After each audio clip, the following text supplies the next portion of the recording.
Hare Krishna. We're continuing the reading of Chant and Be Happy, Part 3, starting from Chapter 7.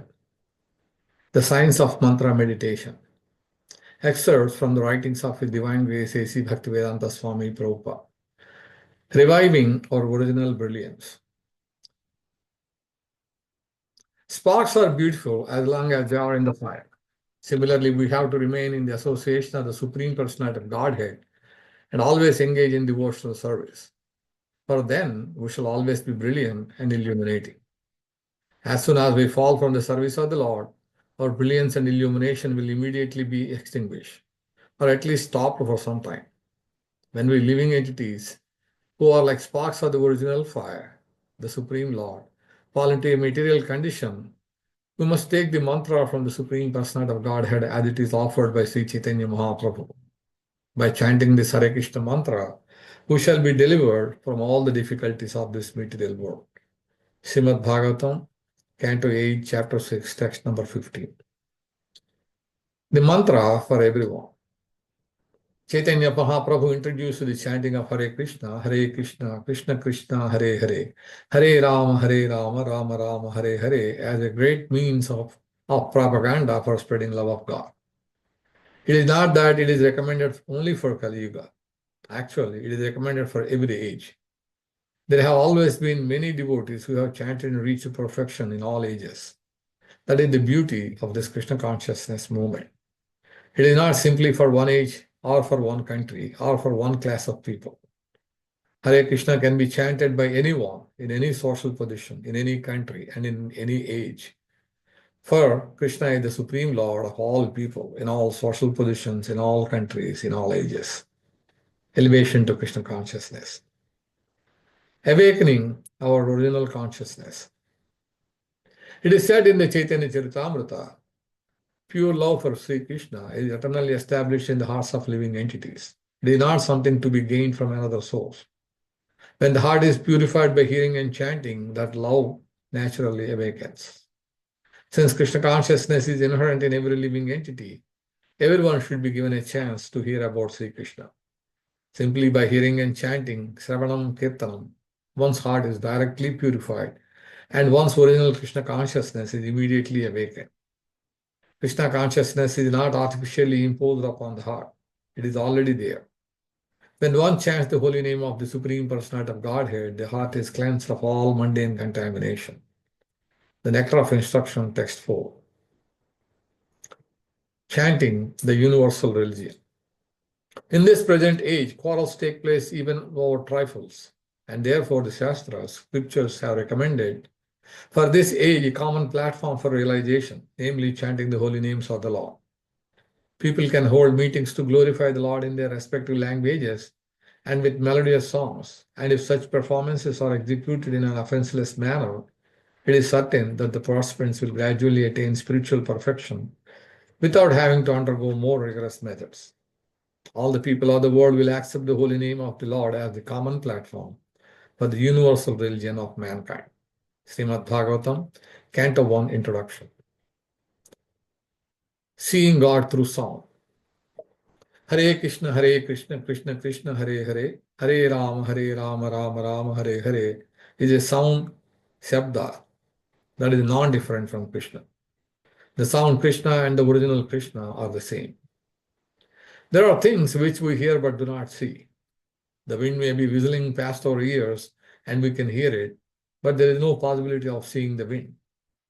Since hearing is no less an important experience or valid one than seeing, we can hear Krishna and realize his presence through song. Sri Krishna himself says, I am not there in my abode or in the heart of the meditating yogi, but where my pure devotees are singing. We can feel the presence of Krishna as we actually make progress. Raja Vidya, the king of knowledge.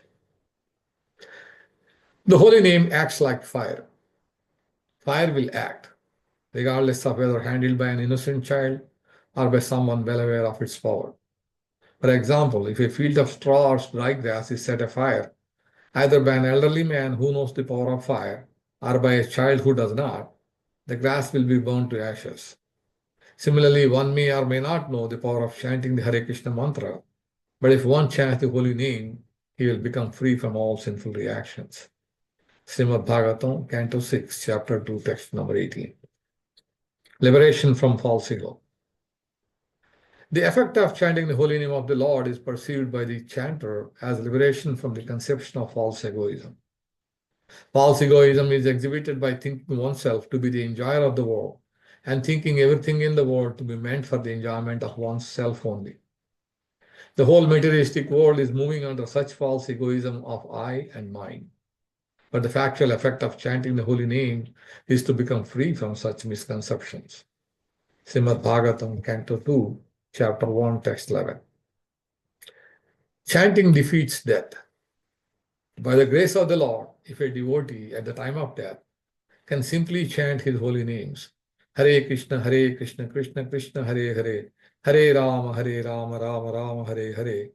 Simply by chanting this Maha Mantra, he immediately surpasses the great ocean of the material sky and enters the spiritual sky. He never has to come back for repetition of birth and death.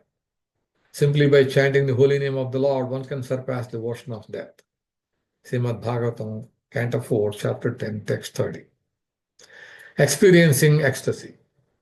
Bhava is the transcendental ecstatic attachment for Krishna, which results from perfectly understanding that the person Krishna and the name Krishna are identical. One who has attained bhava is certainly not contaminated by material nature. He enjoys transcendental pleasure from bhava. And when bhava is intensified, it is called love of Godhead. Lord Chaitanya told Prakashananda Saraswati that the holy name of Krishna, the Maha Mantra, or great chant, enables anyone who chants it to attain the stage of love of Godhead, or intensified bhava, teachings of Lord Chaitanya. The sound incarnation of God. Sometimes Krishna descends personally, and sometimes he descends as sound vibration, and sometimes he descends as a devotee. There are many different categories of avatars. In this present age, Krishna has descended in his holy name. Hare Krishna, Krishna Krishna, Hare Hare, Hare Rama, Rama Rama, Hare Hare. Lord Chaitanya Mahaprabhu also confirmed that in this age of Kali, Krishna has descended in the form of sound vibration. Sound is one of the forms which the Lord takes. Therefore, it is stated that there is no difference between Krishna and his name. Elevation to Krishna consciousness. Christ or Krishna, the name is the same. From conversation with a Benedictine monk, Christos is the Greek version of the word Krishna. When an Indian person calls on Krishna, he often says Krishna. Krishna is a Sanskrit word meaning attraction.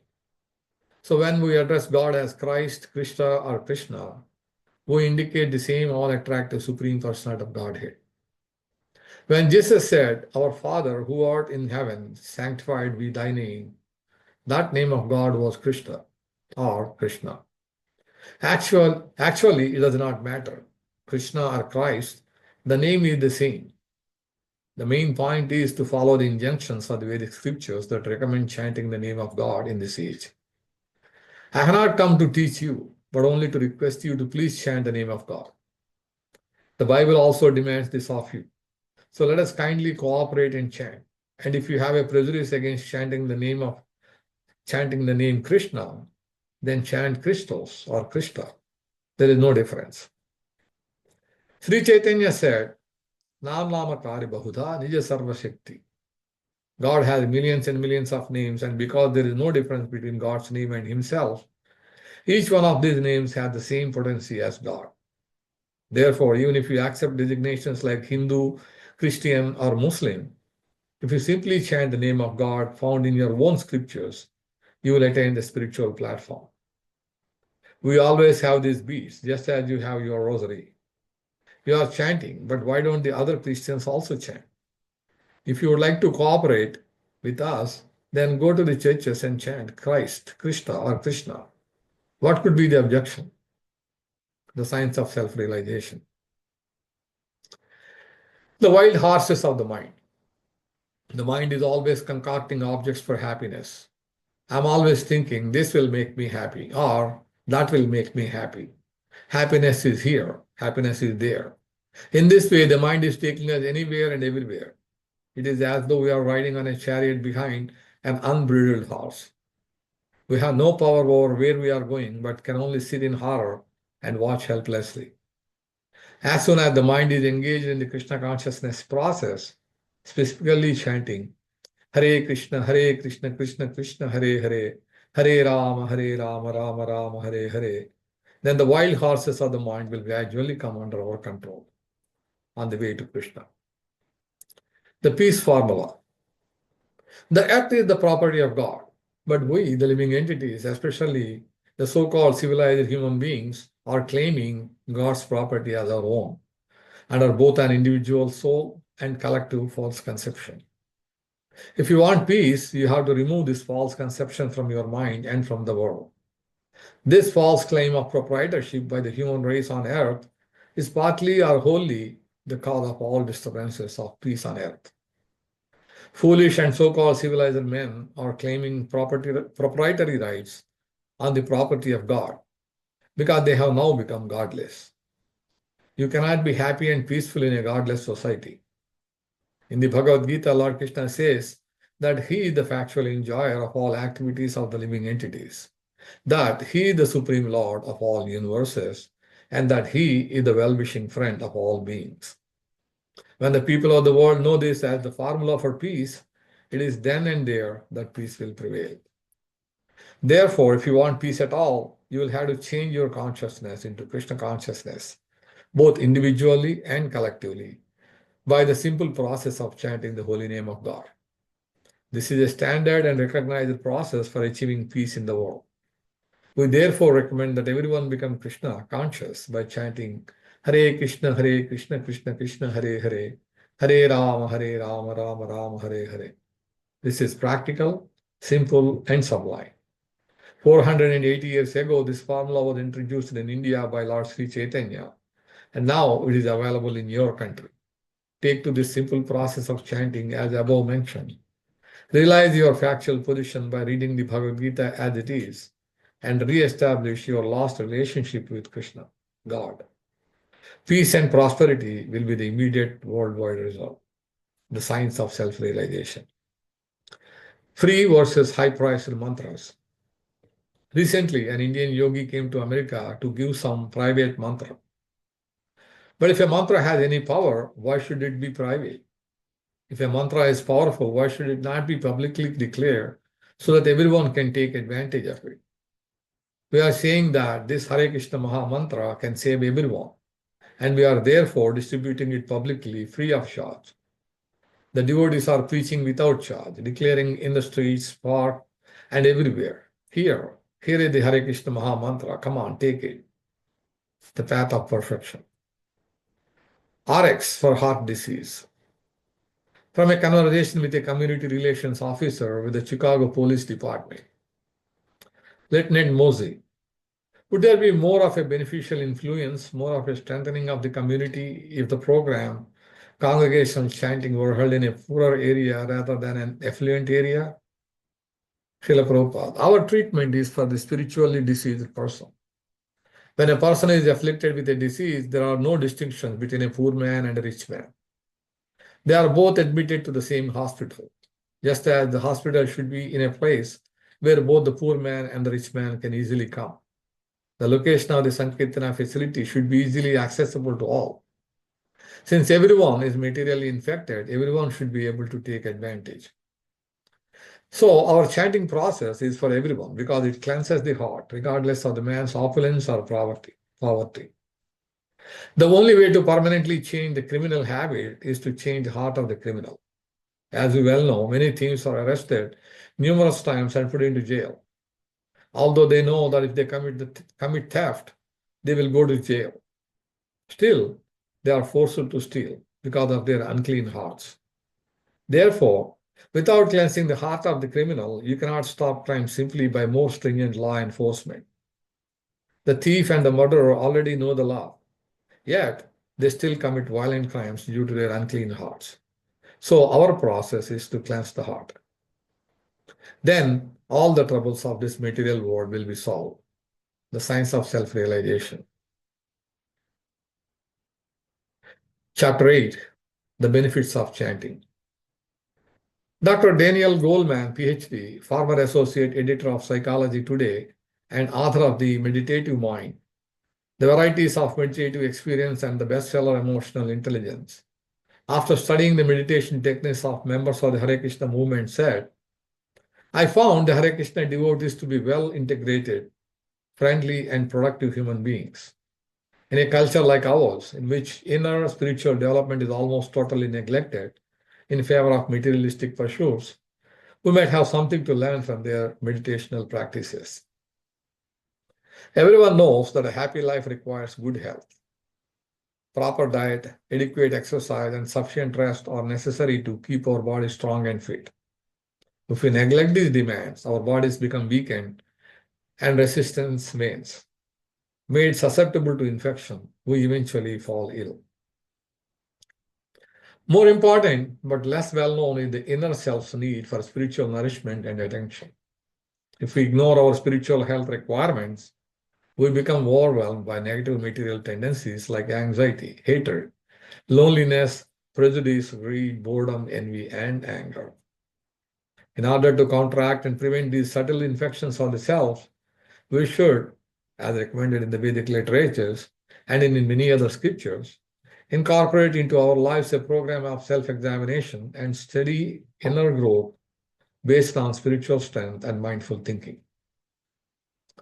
The transcendental potency necessary for developing complete psychological and spiritual fulfillment is already present within everyone. It must, however, be uncovered by a genuine spiritual process. Of all such authentic processes, India's timeless Vedas tell us that meditation on the Hare Krishna mantra is the most powerful. The initial result of chanting the Hare Krishna mantra is summarized by Srila Prabhupada in his commentary on the Bhagavad Gita. We have practical experience that any person who is chanting the holy names of Krishna, Hare Krishna, Krishna Krishna, Hare Hare, Hare Rama, Rama Rama, Hare Hare, in course of time feels some transcendental pleasure and very quickly becomes purified of all material contamination. In the preliminary stage of chanting, practitioners experience a clearing of consciousness, peace of mind, and relief from unwanted drives and habits. As they develop more realization by chanting, they perceive the original spiritual existence of the self. According to the Bhagavad Gita, this enlightened state is characterized by one's ability to see the self by the pure mind and to relish and rejoice in the self. And in the Chaitanya Charitamrita, a multi-volume work describing the life and teachings of Sri Chaitanya, founder of the modern-day Krishna Consciousness movement, the ultimate benefit of chanting is described. The result of chanting is that one awakens his love for Krishna and tastes transcendental bliss. Ultimately, one attains the association of Krishna and engages in his devotional service, as if immersing himself in a great ocean of love. So by chanting Hare Krishna, one reaps innumerable benefits, culminating in Krishna consciousness and love of God. Who can realize the fruits of chanting by adopting the process of mantra meditation and applying it systematically. For clear understanding of the progressive effects of chanting, some of the more important benefits are discussed separately. Peace of mind. Initially, meditation focuses on controlling the mind. For in our normal condition, we are slaves to any whimsical thoughts, desires, and appetites the mind may generate. We think of something and immediately we want to do it. But the Bhagavad Gita tells us that the meditator must learn to control the mind. For one who has conquered the mind is the best of friends. But for one who has failed to do so, the mind will remain the greatest enemy.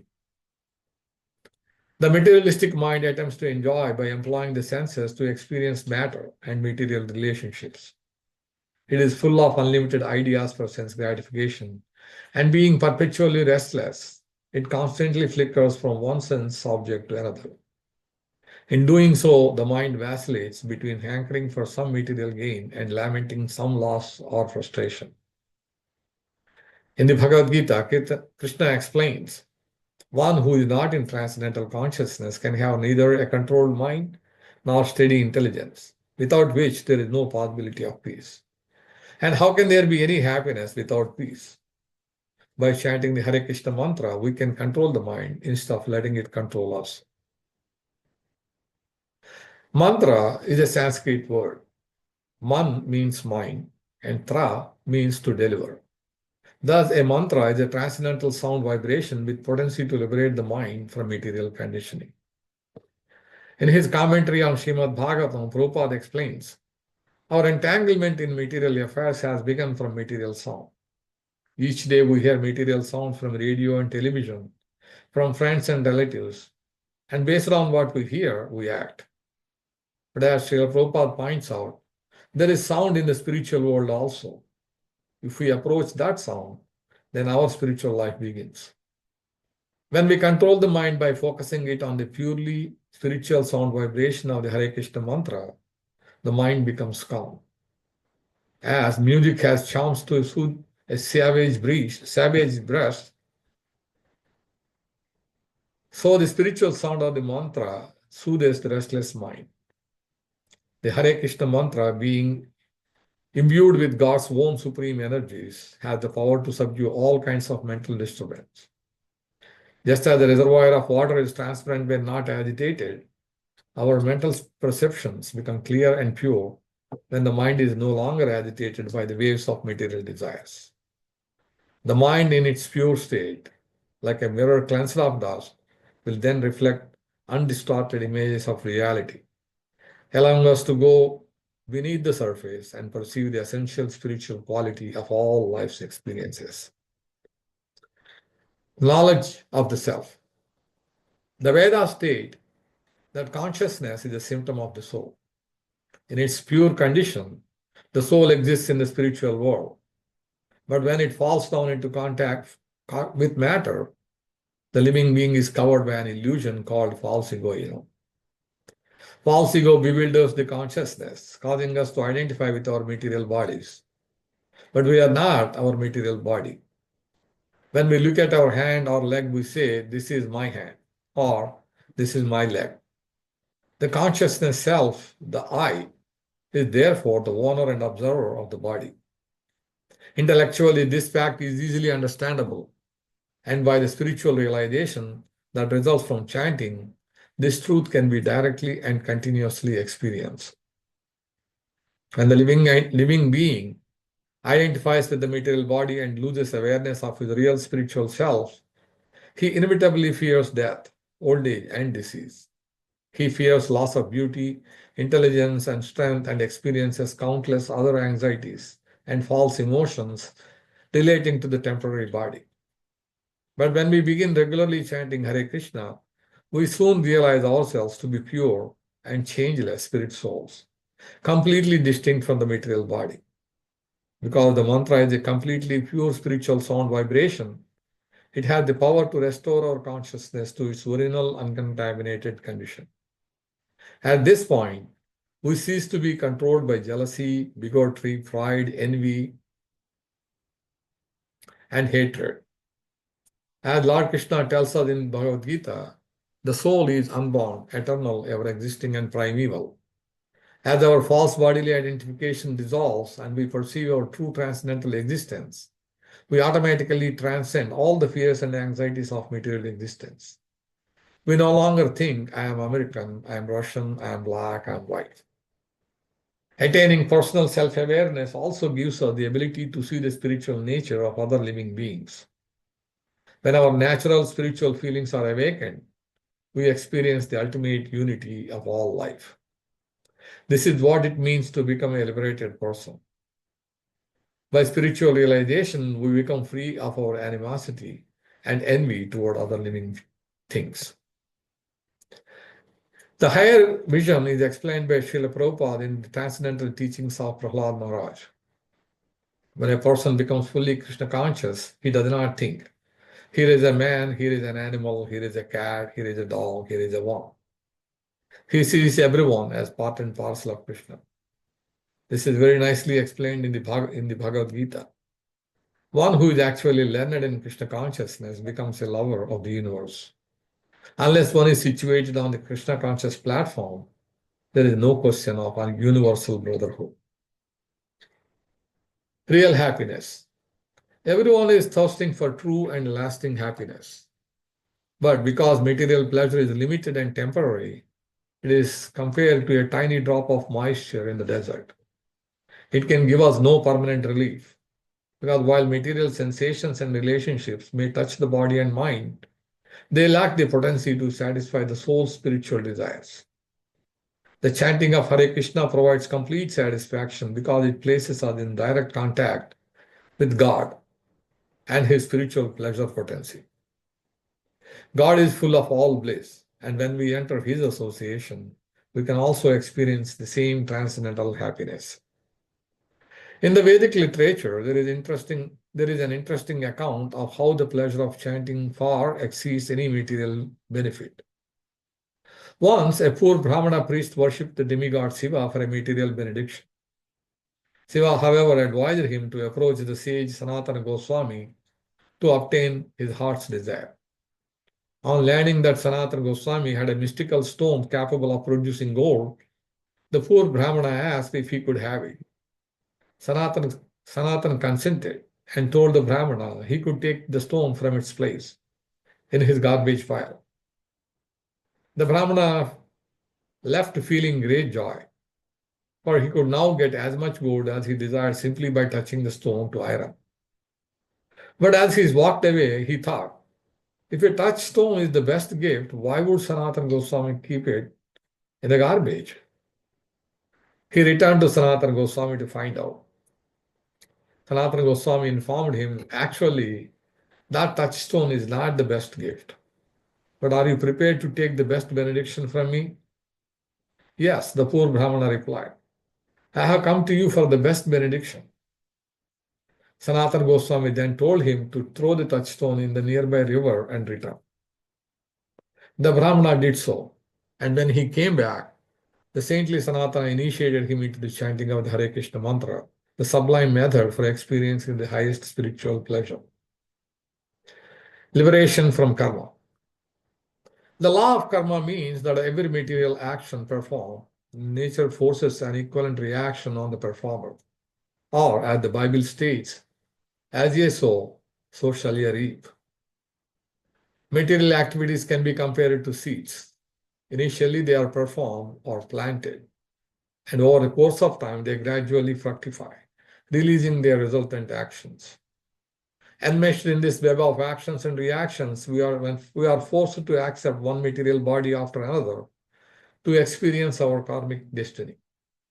But freedom from karma is possible by sincere chanting of Krishna's transcendental names. Since God's names are filled with transcendental energy, when the living being associates with the divine sound vibration, he is freed from the endless cycle of karma. Just as seeds fried in a pan lose their potency to sprout, so karmic reactions are rendered impotent by the power of God's holy names. Sri Krishna is like the sun. The sun is so powerful that it can purify whatever comes into contact with it. If any object enters the sun globe, it immediately becomes fire. Similarly, when our consciousness contacts and becomes absorbed in the transcendental sound Krishna, Sri Krishna internal energies purify us of all karmic reactions. In his commentary on Srimad Bhagavatam, Srila Prabhupada stresses, the holy name is so spiritually potent that simply by chanting the holy name, one can be freed from the reactions to all sinful activity. Freedom from reincarnation. The Vedas teach that the living entity, the soul, is eternal. But due to past activities and material desires, it perpetually accepts different material bodies. As long as we have material desires, nature, acting under God's direction, will award us one material body after another. This is called transmigration of the soul or reincarnation. Actually, this changing of bodies is not surprising because even in this life, we go through many bodies. We start with the body of an infant, then change the infant's body for a child's. Gradually, the body changes into an adult body, then an old man's or a woman's body. Similarly, when our present body dies, we get a new one to go on and enjoy and suffer the results of our karma, cycling again and again. Liberation of samsara, as it is called, or the endless wheel of birth and death, is possible if we free our consciousness from material desires. By chanting Hare Krishna, we revive the soul's natural spiritual desires as well as our awareness of our true identity. Just as it is the nature of the body to be attracted to sense gratification, so it is the nature of the soul to be attracted to God. Chanting awakens our original God consciousness and our desire to serve and associate with Him. By this simple change in consciousness, we can transcend the cycle of reincarnation. Srila Prabhupada discusses this in his commentary on the Bhagavad Gita. One's thoughts during the course of one's life accumulate to influence one's thoughts at the moment of death. So this life creates one's next life. If in this life one is transcendentally absorbed in Krishna's service, then his next body will be transcendental, spiritual, not material. Therefore, the chanting of Hare Krishna, Krishna Krishna, Hare Hare, Hare Rama, Rama Rama, Hare Hare, is the best process for successfully changing one's state of being at the end of one's life. The ultimate benefit, love of God. The final goal and the highest fruit of chanting is complete God realization and pure love of God. As our consciousness becomes increasingly purified, our steady spiritual advancement is reflected in our character and behavior. As the sun approaches the horizon, it is preceded by increasing warmth and illumination. Similarly, as the realization of Krishna's holy name is revived in the heart, this increasing spiritual awareness manifests in all aspects of our personality. Ultimately, the eternal loving relationship between God and the living being is revived. Before entering the material world, each soul had a unique spiritual relationship with God. This loving relationship is thousands of times greater and more intense than any love experienced in the material world. This is described in the Chaitanya Charitamrita. Pure love for Krishna is eternally established in the heart of the living entities. It is not something to be gained from another source. When the heart is purified by hearing and chanting, this love naturally awakens. In our eternal constitutional position in the spiritual world, we are able to associate with God directly, serving Him in a spiritual form just suitable for our mood of love and devotion. In this relationship of spiritual love, the pure devotee is absorbed in transcendental ecstasy. This state of ecstasy is described in the Nectar of Devotion. At that time, one's heart becomes illuminated like the sun. The sun is far above the planetary systems, and there is no possibility of its being covered by any kind of cloud. Similarly, when a devotee is purified like the sun, from his heart there is a diffusion of ecstatic love, more glorious than the sunshine. Chapter 9, The Dawn of Hare Krishna in Britain. Excerpts from When the Sun Shines by Rancho Ryan, 1968. A new musical called Hair was attracting record audiences in London. It had originated in New York off-Broadway as a protest against the Vietnam War. It told the story of a hippie tribe's search for happiness and peace, ending with one of them being forced into the army and killed in Vietnam. Such stories were a reality for peace-loving young Americans, including a good number who aspired to be Hare Krishna devotees. A high point in the musical was a choreographed version of the Hare Krishna mantra performed by the whole cast. Hair was a sensation on both sides of the Atlantic and was popularizing the mantra. It was all make-believe. The hippies on stage were professional actors, but it expressed a real yearning that existed among young people for spiritual revolution and for the dawn of a new age, the age of Aquarius. The devotees chanted nightly to the crowds on the pavement outside the Shaftesbury Theatre, where Hair was showing. They were not actors, they were the real thing, dedicated to their search for truth and peace. One night, the members of the cast invited them to chant on stage. The cast of eight performed the Hare Krishna chant each night, but they did so while naked. A cultural revolution was in progress. Its intention was to change people's consciousness. John Lennon had just written its anthem, his song Revolution, in which he sang that while people say they want to change the constitution, you'd better free your mind instead. In this time of self-discovery and spiritual adventure, the Beatles were leaders of the revolution. If they became Krishna conscious, others would surely follow.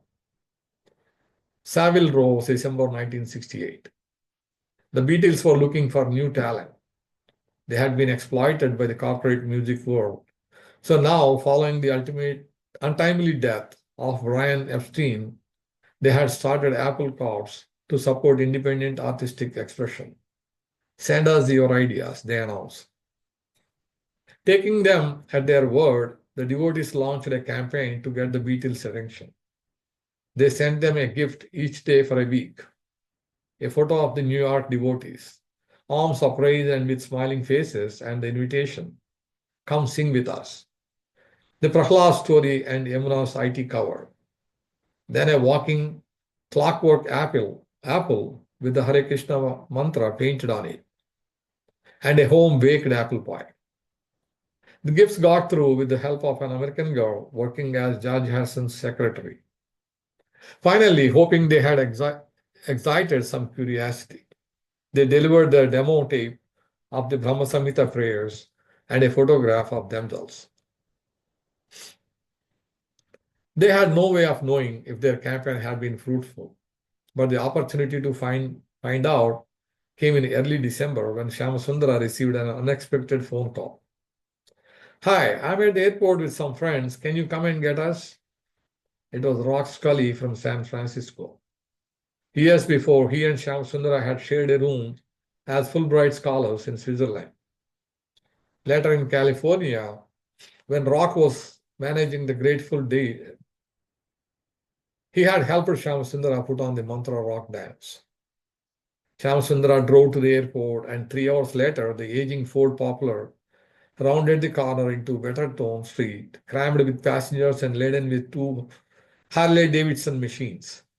The whole party trooped upstairs, and after removing their heavy leather boots, settled down to a hearty meal.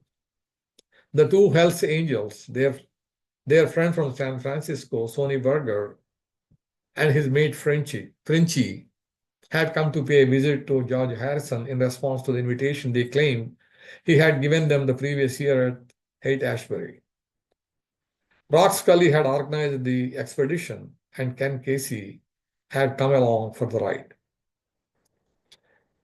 Gurudasa had been friends with Casey previous to meeting the devotees. As author of the cult novel One Flew Over the Cuckoo's Nest, Casey was a folk hero of 60s America. The 2 of them spent the evening discussing philosophy, while the other guests, having feasted, fell into a deep sleep on the floor.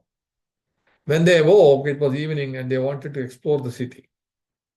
Kicking their Harley-Davidsons into life, they rode off into the night. A few days later, Rock called Shyamasundara again. We have got an appointment to meet George Harrison tomorrow. You can come too.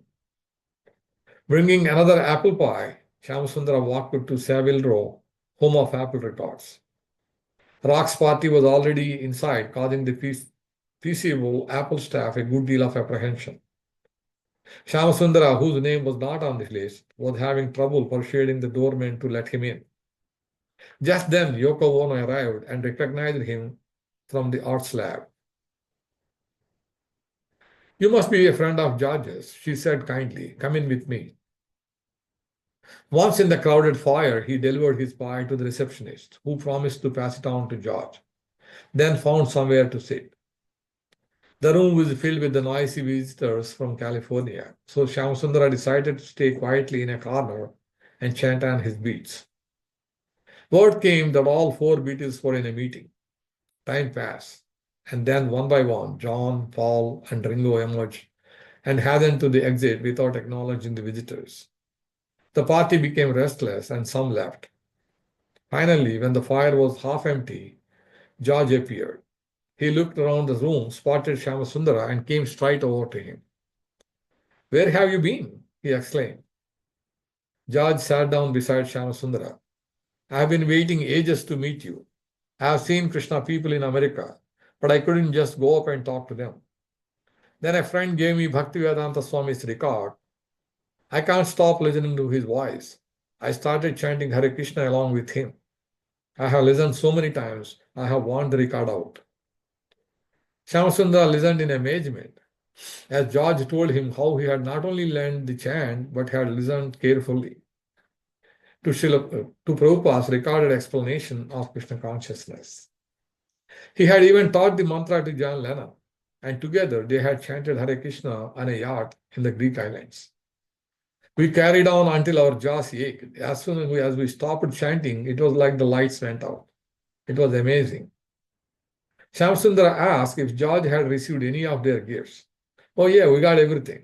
And more than a year ago, I got a letter from one of you guys in San Francisco. I'm sorry I didn't reply. There has been too much happening.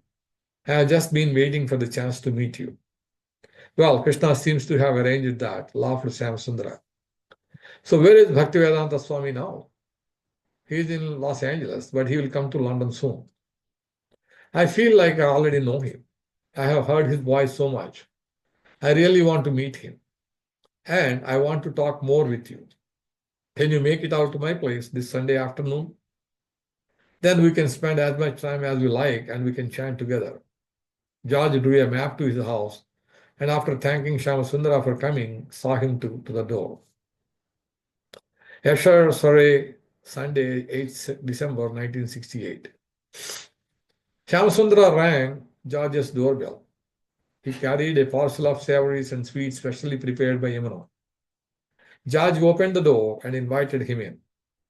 While George's wife Patty took the delicacies to the kitchen, George led his guests into a spacious room decorated with paintings of Hindu deities. Shiva performing his cosmic dance, the benign elephant-headed Ganesha, and Saraswati, goddess of the arts, holding her stringed veena. On the mantelpiece sat framed photos of George's yoga masters, Yogananda and Yukteswar, with incense burning before them and a picture of Prabhupada. George was no stranger to the yoga path or to chanting mantras. 3 years earlier, he had met Ravi Shankar and had gone to India to study sitar with him. Then he had met Maharshi, and for 3 months in early 1968, he had stayed at Maharshi's ashram in Rishikesh to learn mantra meditation. George had lots of questions, and Shyamasundara did his best to answer them. George especially wanted to know more about Bhaktivedanta Swami. Srila Prabhupada represents an unbroken line of teachers that stretches back thousands of years, explained Shyamasundara. Although he is deeply learned and has written several books, he thinks of himself as everyone's servant. He always says that his qualification to be a guru is that he is teaching us exactly what he has heard from his own guru. He has not added anything or taken anything away. That is why we trust him.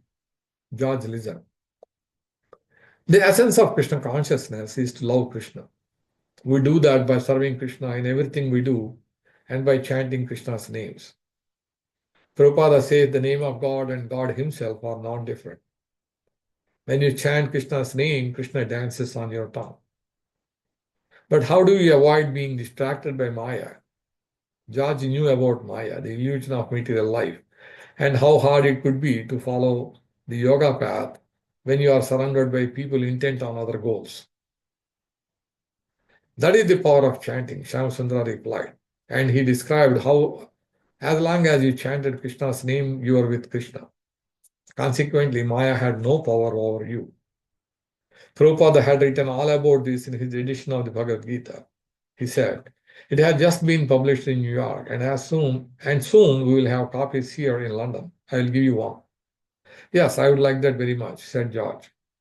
"But why do you only chant to Krishna? What about Shiva or Saraswati?"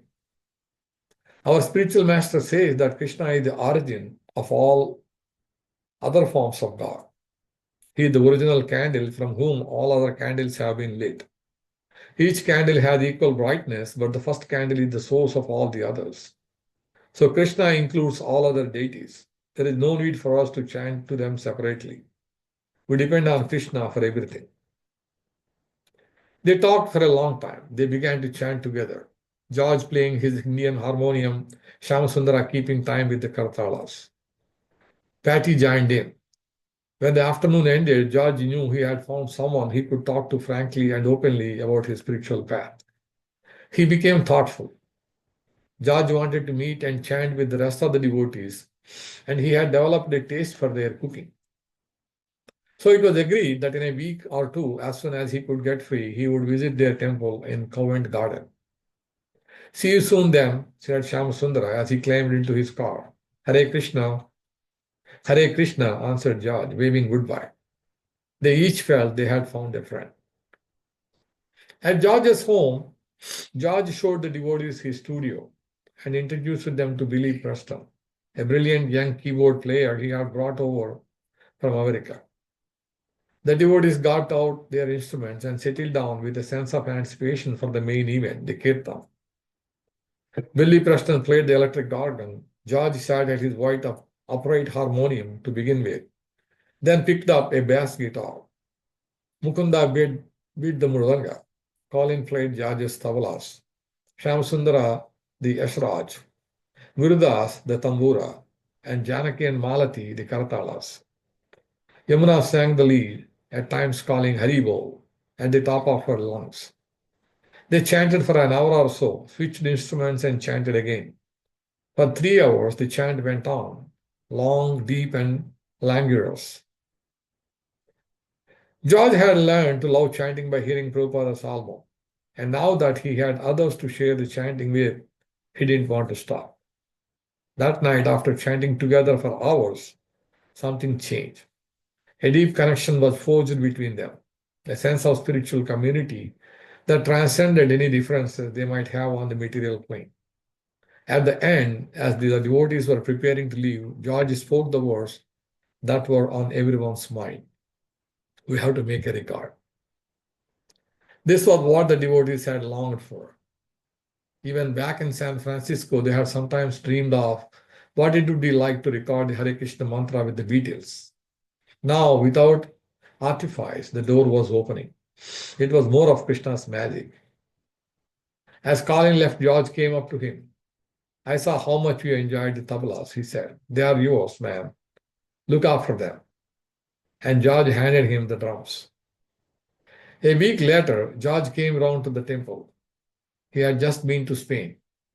I wrote a song about you guys, he said. It is called Here Comes the Song.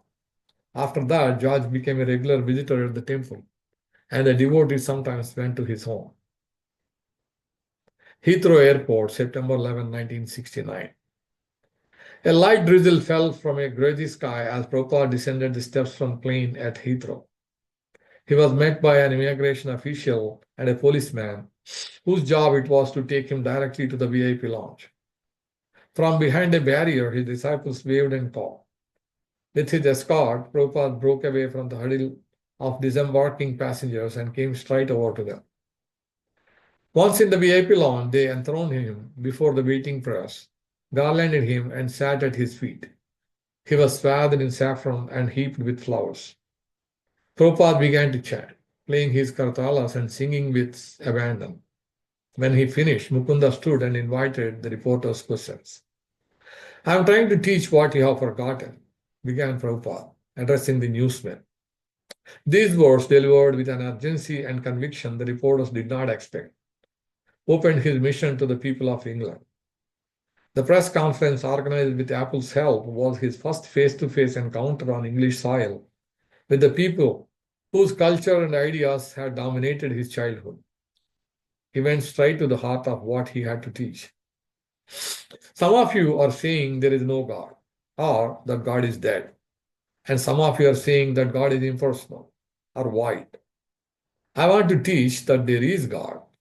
It is a challenge to the atheistic people. There is God.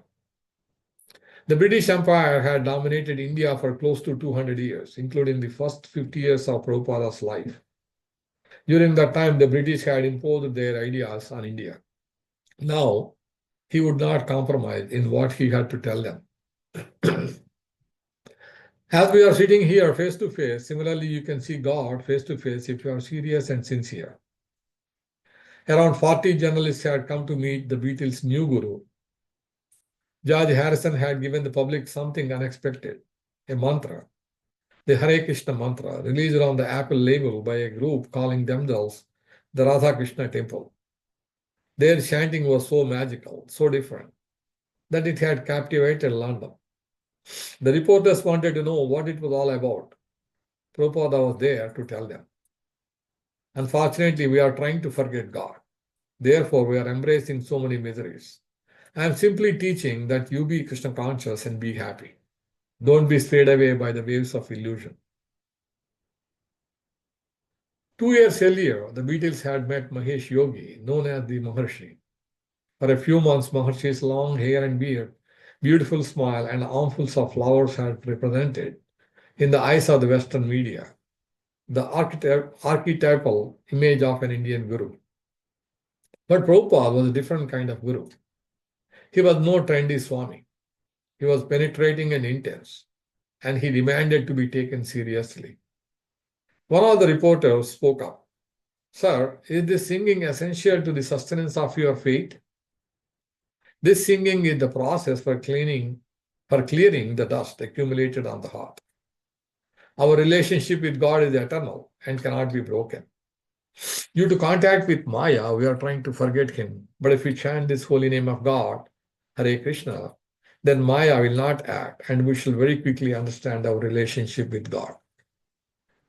He cited several Sanskrit verses that explain the qualifications one needed to become Krishna conscious. But he was not here to convert the British to his religion. He was not concerned with such sectarian ideas. When a reporter asked about the fighting between Christian denominations in Ireland, which by 1969 had reached new levels of violence, Prabhupada did not hesitate. We are not Christians or Hindus or Muslims. We are God's servants. Among God's servants, there is no disagreement. First-class religion teaches how to love God.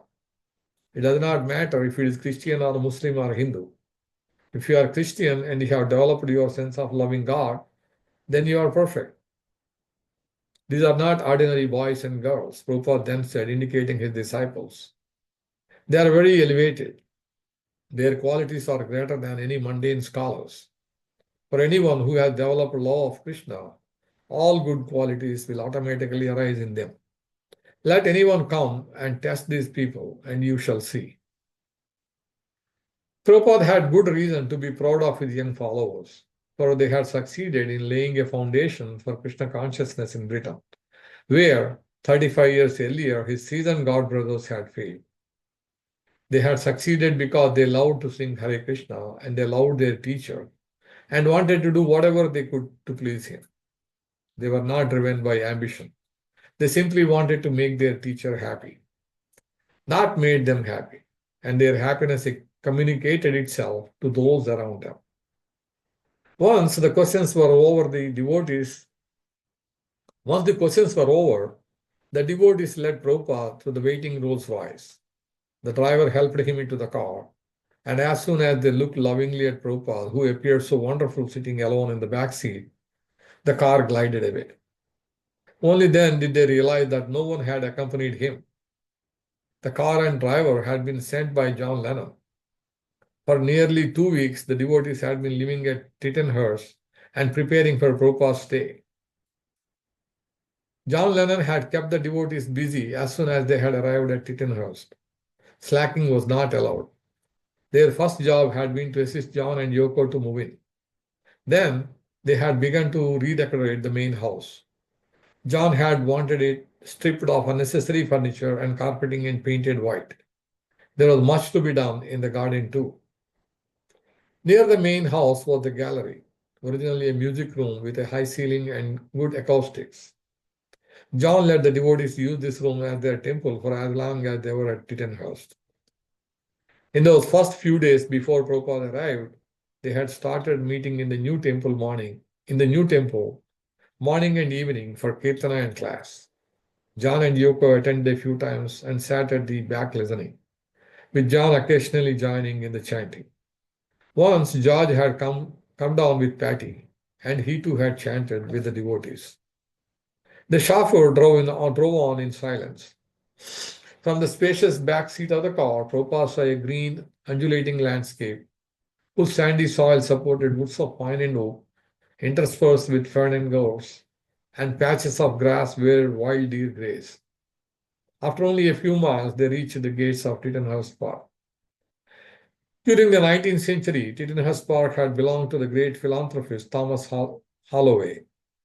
Like Holloway, John Lennon wanted to leave his mark on the world, but by promoting peace and bringing about a revolution in consciousness. Yet, although he was lavishing money on renovating Tittenhurst, he no longer felt comfortable in England. America was safer from reporters and lawyers. But the American government refused him a visa. So he and Yoko, with her 6-year-old daughter, sought sanctuary at Tittenhurst instead. The place suited him for the same reason it suited his predecessors. It was secluded, but within easy reach of London, and it was close to Heathrow Airport. It was somewhere he could retreat with his new family, entertain friends, compose and record his own music without corporate interference, and have time to think. A temporary refuge for a troubled genius. Tittenhurst would also serve as a retreat for Prabhupada. It was a place where he could live quietly for a few weeks with his disciples.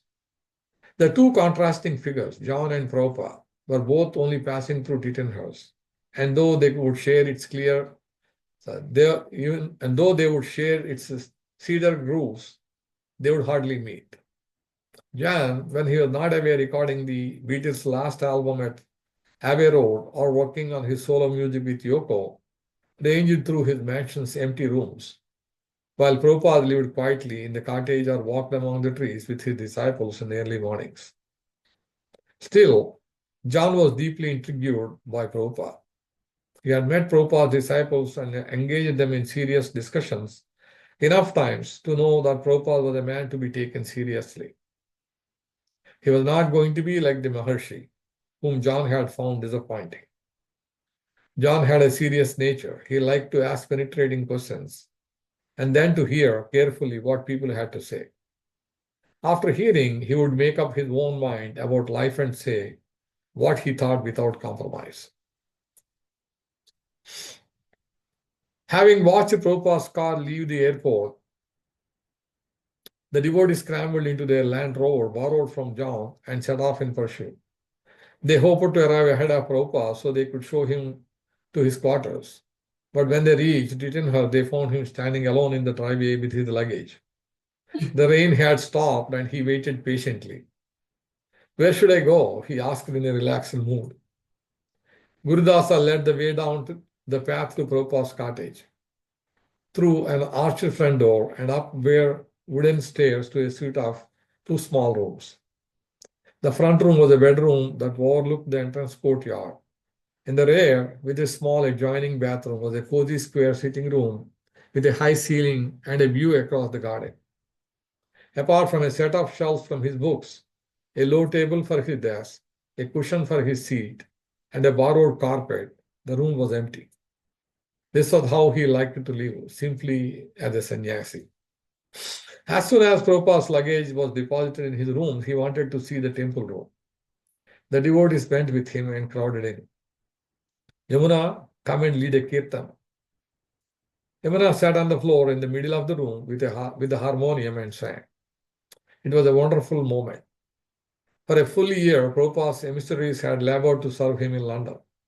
Now, with their new British brothers and sisters gathered round them, they were reunited with their master in Kirtan. The chanting swelled, and Prabhupada smiled with pleasure. After half an hour, he brought the Kirtan to a close and began to speak. George Harrison had come down to Tittenhurst and had arranged with John that they would see Prabhupada together. While Prabhupada returned to his rooms, John and George joined the devotees for a late lunch. It was a moment of friendship and informality before the serious meeting that would follow. When the meal was over, John, Yoko, and George made their way with Shyamsundara down the path to Prabhupada's cottage and into his small sitting room.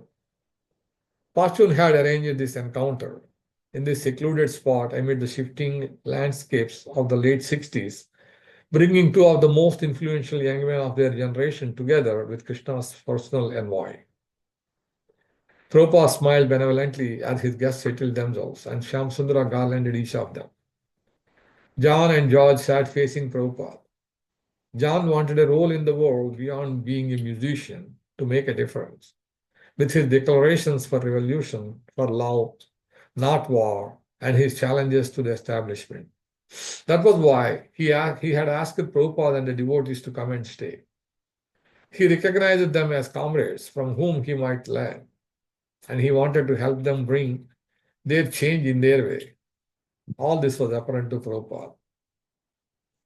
By the grace of Krishna, you are leaders, he began, addressing John and George together. Thousands of young men follow you. They like you. If you give them something nice, the face of the world will change. Prabhupada's voice was soft and amiable as he spoke of Krishna as the universal Father. We are all Krishna's children, he said, quoting the Bhagavad Gita. If we think of him, we chant Hare Krishna, we will have everything to gain and nothing to lose. Chant Hare Krishna, everyone. Dance in ecstasy.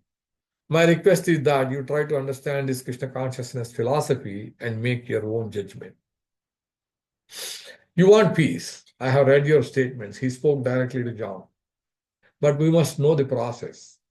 Krishna says, I am the enjoyer, I am the owner, I am the friend. These were the words Prabhupada always referred to as the peace formula. Why do we claim this is mine? Krishna is the Lord of every place. We come here in the kingdom of God and we claim this is my property. Is it not insanity? He smiled at John and looked around him and out of the window at the beautiful gardens. John, whose claim to Tittenhouse was the obvious example, remained silent. Krishna is the friend of everyone. He is such a nice friend that he is living with me in my heart. Therefore, I think people should have one God, Krishna, one scripture, the Bhagavad Gita, one mantra, Hare Krishna, and one activity to serve Krishna. Then there will be peace all over the world. Had John read his edition of Bhagavad Gita, Prabhupada asked, John murmured that he had dipped into the Gita during his 3-month stay at Maharshi's ashram in Rishikesh, but had not read Prabhupada's commentary. We want people to be happy, continued Prabhupada. Be happy and make all others happy. That is Krishna consciousness. But here in the material world, you cannot be happy because everything is temporary. This was something John could understand. He had achieved immense success, but he was at odds with the world and tortured by drug addiction. Prabhupada's words were self-evident, and John listened closely as he explained that the soul which is eternal cannot find happiness in their temporary world. The solution, Prabhupada said, was to go to the eternal world to be with Krishna. Understanding that his guests were musicians, Prabhupada wanted them to hear Vedic mantras. So he chanted some verses from the Srimad Bhagavatam. His voice filled the room with deep and melodious tones. The verses said that people addicted to material life, to chewing the already chewed, were not attracted to Krishna. They were like the blind following the blind, misled and bound by miseries, and their only hope of freedom was to find the shelter of a pure devotee of God. You don't have to understand the words, he assured them. Just hear the sound vibration and it will benefit you. All Sanskrit verses, for example, the verses of the Bhagavad Gita are mantras that can be sung like this. He encouraged them to use such verses to create sacred music.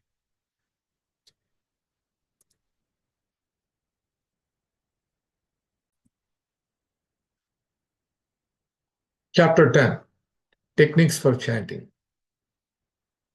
The meditation business is flourishing these days.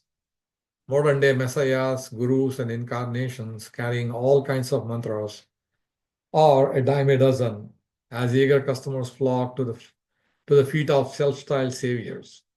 One so-called guru instructs his disciples in supercharged techniques for becoming a financial success.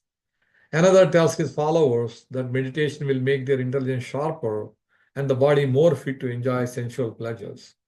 Still, other gurus claim that sex is the ultimate goal of life and that unlimited sex will free one from all material desires. Some chic spiritual seeker, some chic spiritual seekers pay a lot of money for secret mantras that they believe will allow them to perform mystic feats. But the Vedic literatures issue stern warnings about charlatan gurus and bogus mantras. If a person is actually serious about spiritual life, he or she must come in contact with a bona fide spiritual master and learn from that person the science of Krishna consciousness. The Mundaka Upanishad states that in order to learn the transcendental science, one must approach the bona fide spiritual master in disciplic succession, who is fixed in the absolute truth. Not just any guru will do. This verse informs us that the spiritual master must be in disciplic succession from Lord Krishna, the supreme spiritual master. Such genuine spiritual masters received Krishna's teachings through the disciplic chain and distribute them exactly as they have heard them from their spiritual master, without watering them down or altering them to suit their own whims. Bona fide gurus are not impersonalists or voidists and will never claim to be the God. Rather, they aspire to be a servant of God and his devotees. Such gurus are acharyas, those who teach by example. Their lives are free from all material desires and sinful behavior. Their character is exemplary, and they must be qualified to deliver their disciples from the path of repeated birth and death. The Krishna conscious guru is absorbed in service to and meditation on the Supreme Lord at every moment. Since the holy name of Krishna is completely spiritual, it must be received from a pure representative or servant of Krishna, who acts as a transparent medium between God and the sincere spiritual seeker. Mantras received from any other type of guru simply will not work. Srila Prabhupada writes in his commentary on Srimad Bhagavatam, unless one follows the disciplic succession, the mantra one receives will be chanted for no purpose. Nowadays, there are so many rascal gurus who manufacture their mantras as a process for material advancement, not for spiritual advancement. Still, the mantra cannot be successful if it is manufactured. Mantras and the process of devotional service have special power, provided they are received from the authorized person. Receiving the Hare Krishna mantra from a bona fide guru who is in complete harmony with Krishna's teachings in the Bhagavad Gita is the single most important aspect of chanting Hare Krishna. Chanting the Hare Krishna Maha Mantra is the simplest of all processes of self-realization. There are no exorbitant fees. The mantra is free. The thriving business of selling mantras is a form of cheating. The test of a person's sincerity is not that he pays some money, but that he is willing to change his life. In order to chant Hare Krishna, one need not equip oneself with expensive props and paraphernalia, learn to stand on one's head, or perform difficult postures or breathing exercises. The only equipment one needs is a tongue and ears. Everyone already has these. The tongue simply has to vibrate Krishna's holy names, and the ears must hear it. By this simple process alone, one can achieve all perfection.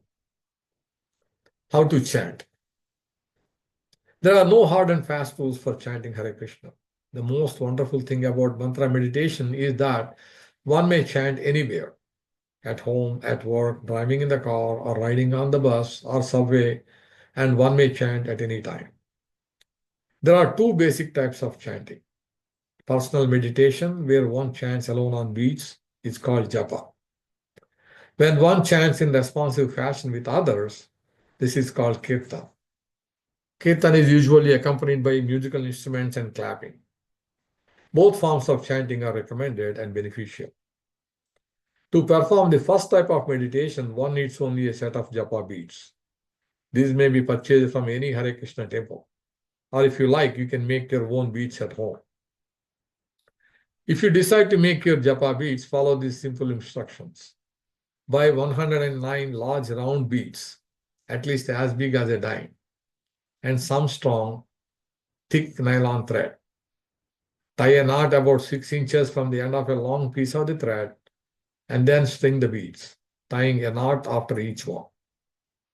After stringing 108 beads, pull the two ends of thread through one large master bead. This bead is called the Krishna bead. Tie a knot next to it and cut off the excess thread. You now have your own set of japa beads. To meditate with the beads, hold them in your right hand. Gently roll the first bead between your thumb and middle finger as you chant the complete Maha Mantra. Hare Krishna, Krishna Krishna, Hare Hare, Hare Ram, Ram Ram, Hare Hare. Then go to the next bead, rolling it between the same two fingers while again chanting the entire mantra. Then go on to the next bead and then the next, continuing in this way until you have chanted on all 108 beads and have come to the Krishna bead. You have now completed one round of chanting. Do not chant on the Krishna bead, but turn the beads around and chant on them in the opposite direction, one after another. Chanting on beads is especially helpful because it engages the sense of touch during the meditative process and helps you concentrate even more on the sound of the mantra. You may want to chant japa indoors, but you can chant just as comfortably walking along the beach or hiking in the mountains. Just bring your beads with you. If you chant sitting down, assume a comfortable position, preferably not lying down or slouching. Sitting straight helps avoid the tendency to fall asleep. You can chant as loudly or as softly as you like, but it is important to pronounce the mantra clearly and loudly enough to hear yourself. The mind may have a tendency to wander off to other mantras, to other matters when you chant, but the mind is flickering and unsteady, always looking for something new and pleasurable to absorb itself in. If your mind wanders to anything except Krishna and things related to him, gently bring it back to the transcendental sound vibration. It won't be difficult because the mind is easily satisfied when absorbed in the divine sound of the Lord's holy names.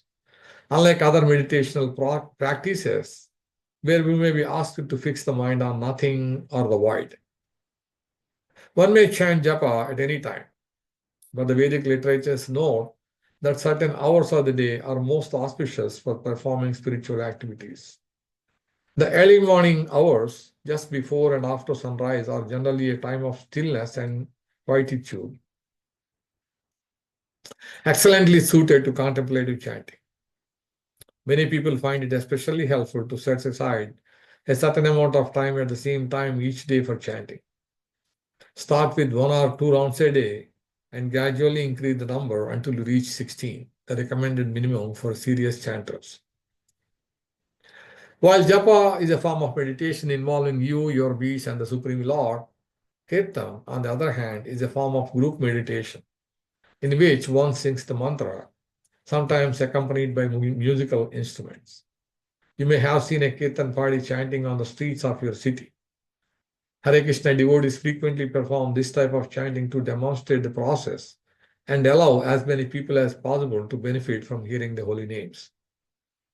One may hold a kirtan at home with family or friends, with one person leading the chanting, and the others responding. Kirtana is more of a supercharged meditational process where, in addition to hearing oneself chant, one also benefits by hearing the chanting of others. Musical instruments are nice but not necessary. One may sing the mantra to any melody and clap his or her hands. But if you are interested in the traditional melodies, ask at any Hare Krishna temple. If you have children, they can sing along as well and make spiritual advancement. You can get the whole family together every evening for chanting. The sounds of the material world are boring, hackneyed, and monotonous. But chanting is an ever-increasingly refreshing experience. You can test this premise yourself. Try chanting some word or phrase for even 5 minutes. If you chant Coca-Cola over and over again, even for a few minutes, it becomes practically unbearable. There is no pleasure in it.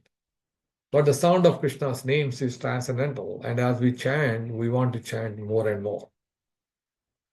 Enhancing your chanting.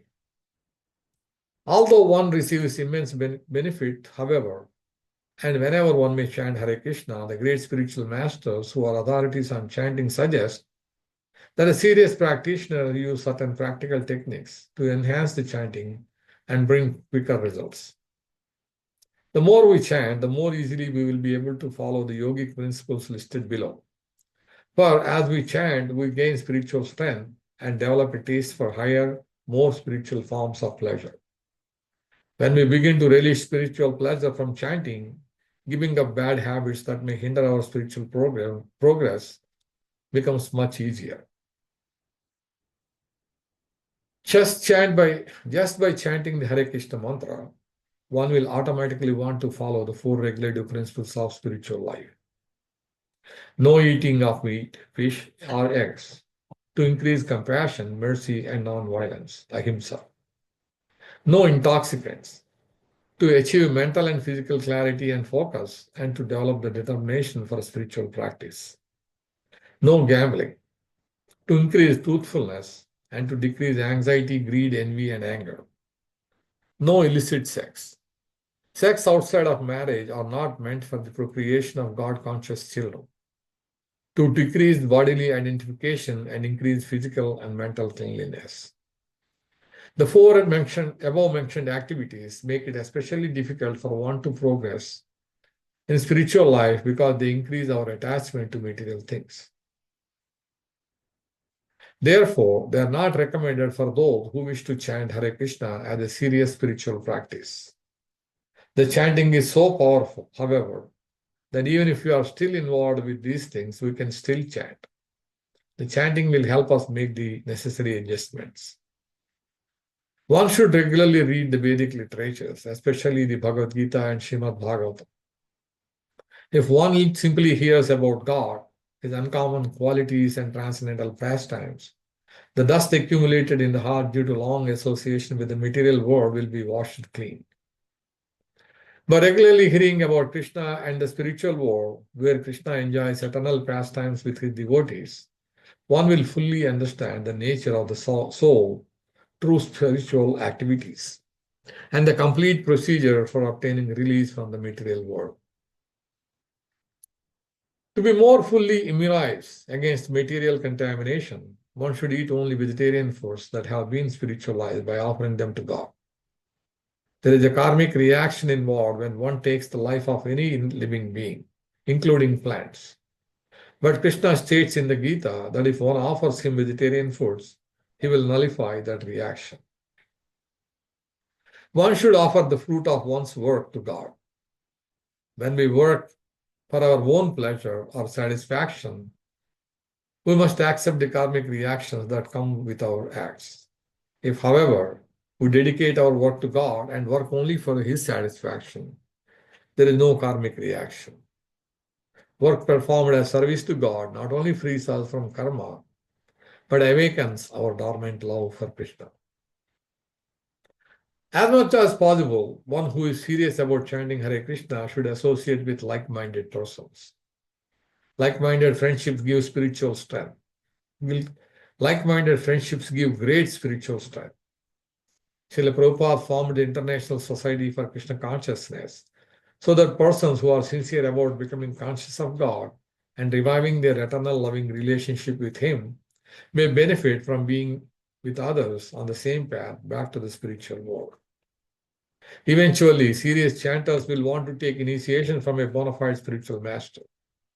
Initiation is recommended in the Vedic scriptures, for it dramatically helps one in chanting Hare Krishna and assists in the awakening of our original spiritual consciousness. There are qualified spiritual masters in the International Society for Krishna Consciousness throughout the world who are willing to assist anyone sincerely wishing to become God conscious. Srila Prabhupada has indicated that those who desire to take initiation must follow the regulative principles mentioned earlier and chant each day on beats a minimum of 16 rounds. Sri Chaitanya Mahaprabhu, the incarnation of Krishna, who popularized the chanting of the holy names 500 years ago in India, introduced the system of chanting a fixed number of rounds each day. Careful completion of 16 rounds daily will help the disciple to remember Krishna always. And that, in essence, is what Krishna consciousness is all about. Always remembering Krishna and never forgetting Him. Chanting is the simplest way of maintaining this constant state of God consciousness. For the mystical potency contained in the mantra's vibration will always keep you in touch with God and your own original spiritual nature. All of God's innumerable spiritual potencies, including His transcendental pleasure principle, are contained in His holy names. Therefore, the pleasure you will feel as you begin to chant will be far, far greater than any material happiness you have ever experienced. And the more you chant Hare Krishna, the happier you will feel. Thank you very much for joining in the reading of this chant, and be happy. I hope we will all, everyone who is hearing this, will take up the chanting of the Hare Krishna mantra and beats as recommended here and progress in Krishna consciousness and get the mercy and the love of God, Krishna. Hare Krishna.